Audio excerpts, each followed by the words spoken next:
everyone, this is Nellie from Ordinary People, Saintly Souls, and for this playlist I am going to just read for you from a book called The Poem of the Man God.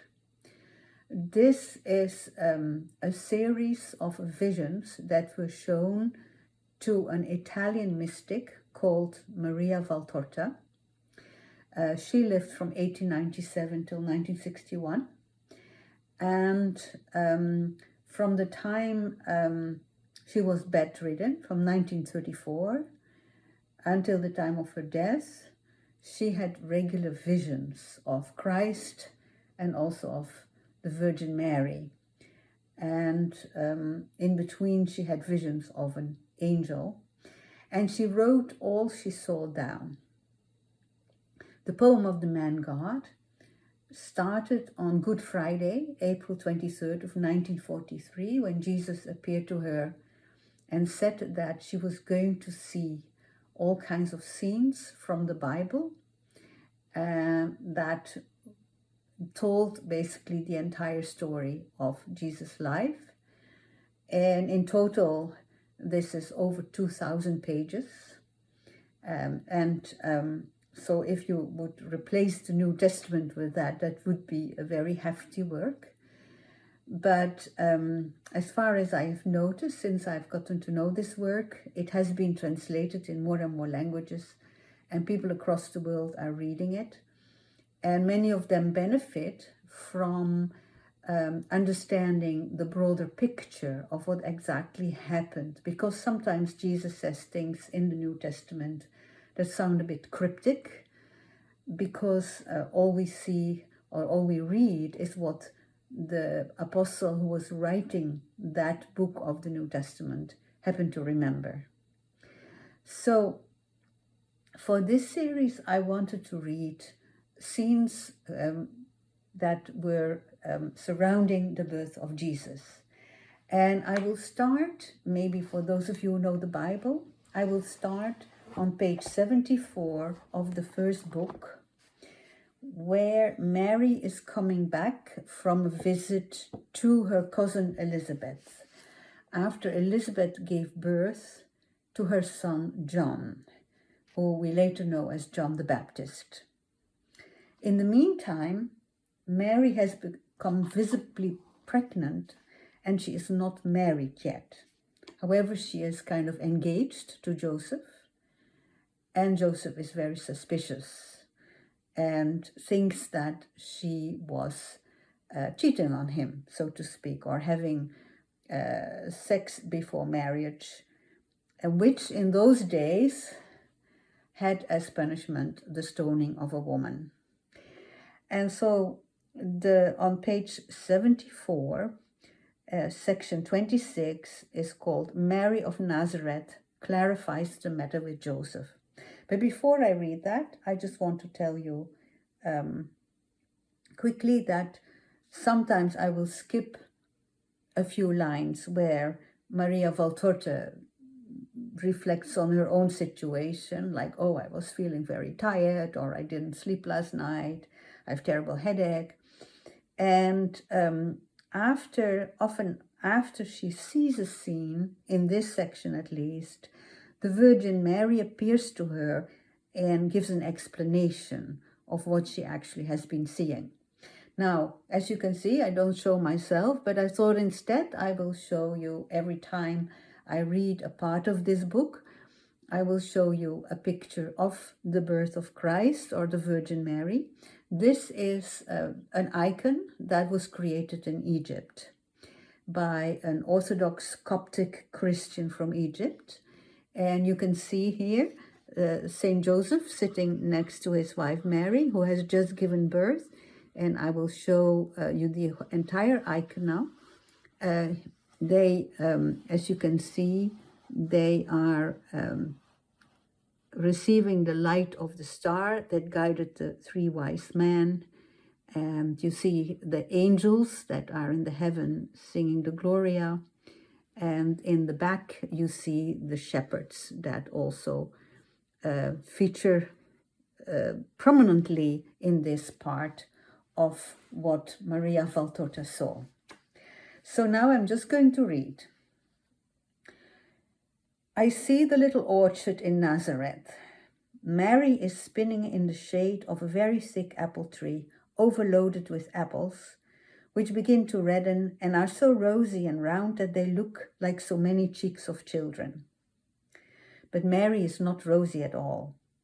The beautiful color that normally brightens her cheeks has disappeared. Her face is as pale as ivory. Only her lips are a curve of pale coral. Under her lowered eyelashes there are 2 dark shadows, and her eyes are swollen, as if she has cried. I cannot see her eyes, because her head is bowed, intent on her work, and even more on a thought which is obviously distressing her. In fact, I can hear her sighing, like a person sad at heart. Mary is dressed in white linen, because it's very warm, notwithstanding that freshness, still intact of the flowers, makes me understand that it is morning. Her head is uncovered, and the sun is playing among the apple tree leaves, which are stirred by a very gentle breeze. It filters down with its thin rays to the dark brown earth of the flower beds and forms small circles of light on her blonde head. Her hair looks like pure gold. There is no noise whatsoever from the house or from the neighborhood. One can only hear the babbling of the tiny stream of water that runs down into the large basin at the bottom of the orchard. Mary starts at the loud, resolute knocking at the door. She lays the distaff and spindle down and rises to go and open. Although her dress is loose and white, it does not conceal the rotundity of her pelvis. Joseph is standing in front of her. Mary turns pale, also in her lips. Her face is so bloodless that it looks like a ghost. Mary looks at Joseph with sad, inquiring eyes, and Joseph looks at her with imploring ones. They are both silent, looking at each other. Then Mary said, "At this time, Joseph, is there anything you need? What do you want to tell me? Come in." Joseph enters and closes the door. He is still silent. "Speak, Joseph. What is it you want from me?" "I want you to forgive me." Joseph bends down as if he wanted to kneel down. But Mary, who is always so reserved in touching him, seizes him resolutely by his shoulders and stops him. Mary's face blushes and blanches in rapid succession. One moment it is all red, and immediately afterward it is white as snow. "You want me to forgive you? I have nothing to forgive you, Joseph. I can but thank you once again for everything you have done here while I was away and for your love for me." Joseph looks at her, and I can see 2 large tears welling up in the cavity of his deep eyes. They remain there as if they were on the rim of a vase, and then they roll down onto his cheeks and onto his beard. "Forgive me, Mary, I mistrusted you. Now I know I am not worthy of having such a treasure. I lacked in charity. I accused you in my heart. I accused you unfairly, because I did not ask you to tell me the truth. I sinned against God's law, because I did not love you as I love myself." "Oh no, you have not sinned, Joseph." "Yes, I have, Mary. If I had been accused of such a crime, I would have defended myself. But I was not giving you the possibility of defending yourself, because I was about to take a decision without questioning you. I have been unfair to you, because I offended you with my suspicion. Also, a single suspicion is an offense, Mary. Who suspects does not know, and I did not know you as I should have done. But for the torment I suffered, 3 days of torture, forgive me, Mary." "I have nothing for which to forgive you. On the contrary, I ask you to forgive me for the pain I caused you." "Oh, yes, it was a great pain. What a torture. Look, I was told this morning that my temples are white-haired and my face wrinkled. These past days have been more than 10 years of my life. But why, Mary, have you been so humble as to conceal your glory from me, your spouse, and thus allow me to suspect you? Joseph is not on his knees, but he is bent so low that he is as good as kneeling down, and Mary lays her tiny hand on his head and smiles. She seems to be absolving him, and she whispers, "If I had not been humble in the most perfect manner, I would not have deserved to conceive the expected one, who is coming to pay for the sin of pride that ruined man." And then I obeyed. God had requested such obedience. It cost me so much, because of you, because of the pain that you were to suffer. But I could but obey. I am the handmaid of the Lord, and servants do not discuss the orders they receive. They fulfill them, even if they cause bitter tears.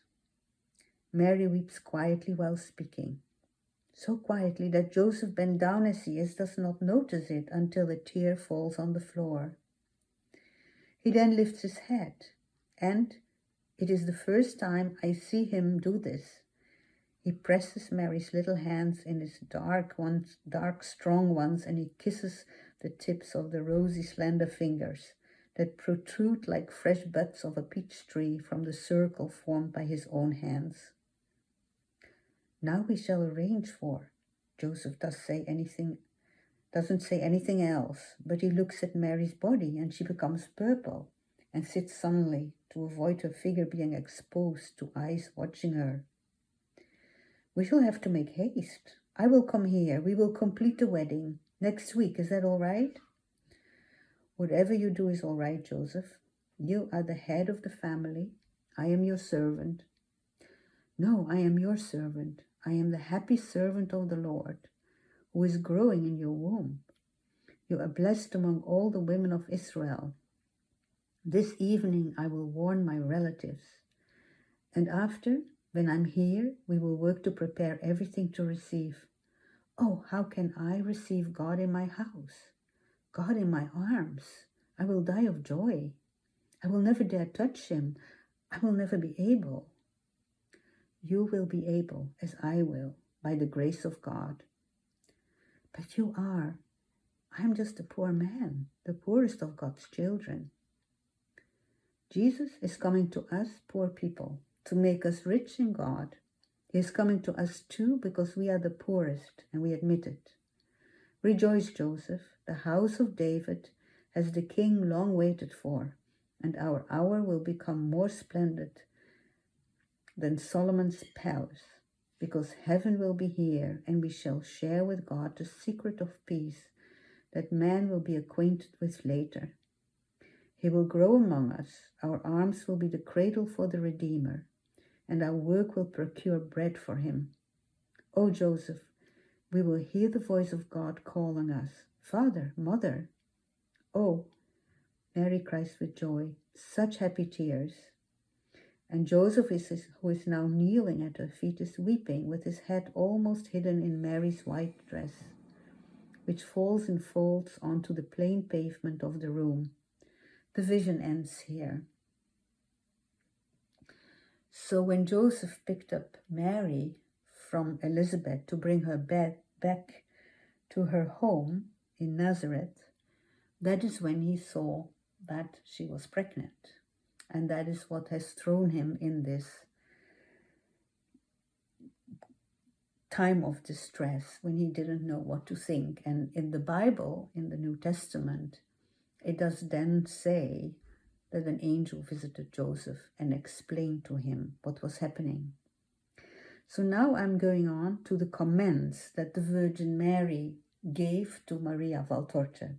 After this vision, the Holy Virgin appeared to Maria Valtorta and explained the following. "No one must interpret my pallor erroneously. It was not caused by human fear. From a human point of view, I should have expected to be stoned to death. But I was not afraid because of that. I was suffering because of Joseph's pain. Neither was I upset by the thought that he might accuse me. I was only sorry and afraid that he might be lacking in charity if he should insist in his accusation. That is why all my blood rushed through my heart when I saw him. It was the moment when even a just man might have offended justice by offending charity. And I would have been extremely upset if a just man were to commit an error, since Joseph never erred. Had I not been humble to the very extreme limit, as I told Joseph, I would not have deserved to bear within me him who was lowering himself, God, to the humiliation of being man, in order to make reparations for the pride of the human race. I have shown you that scene, which is not described by any of the Gospels, because I want to draw the excessively misguided attention of people to the conditions which are essential to please God and receive His continuous calls to your heart. First, the Holy Virgin wants to draw our attention to faith. Joseph believed the heavenly messenger's word unquestioningly. He wanted but to believe because he was sincerely convinced that God is good and that since he had hoped in the Lord would not have reserved for him the torture of being betrayed, disappointed, and sneered at by his neighbors.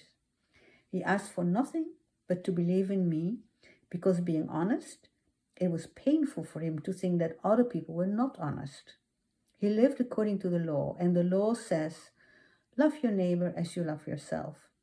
We love ourselves so much that we think we are perfect, even when we are not. Can we therefore not love our neighbor simply because we think he is faulty? The next point, unrestricted charity. A charity that knows how to forgive, that wants to forgive and forgive in advance, excusing wholeheartedly the imperfections of our neighbors.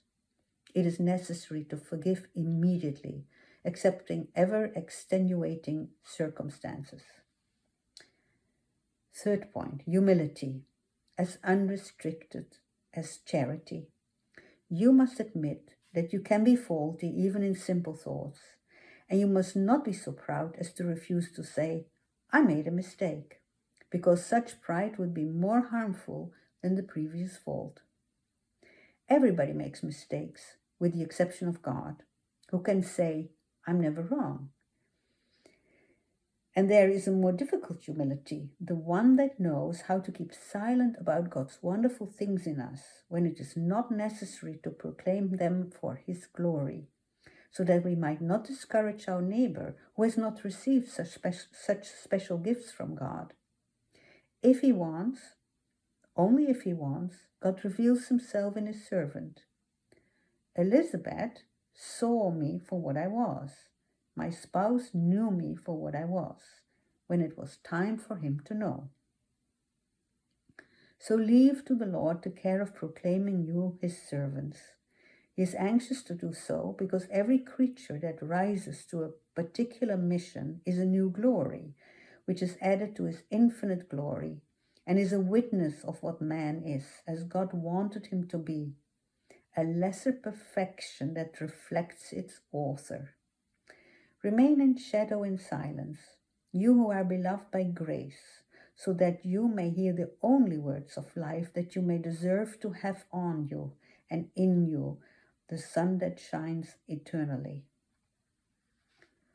O most blessed light, God, joy of your servants, do shine on those servants of yours, that they may exult in their humility, praising you only. You, because you disperse the proud, but raise the humble, who love you to the splendor of your kingdom. So here ends section 26, where Joseph accepts what is happening to Mary. And in the next video, I will read section 27, which is about the census, the edict of the census, when they are told to leave their house from Nazareth and go to Bethlehem. Thank you for listening. This was Nelly from Ordinary People, Saintly Souls.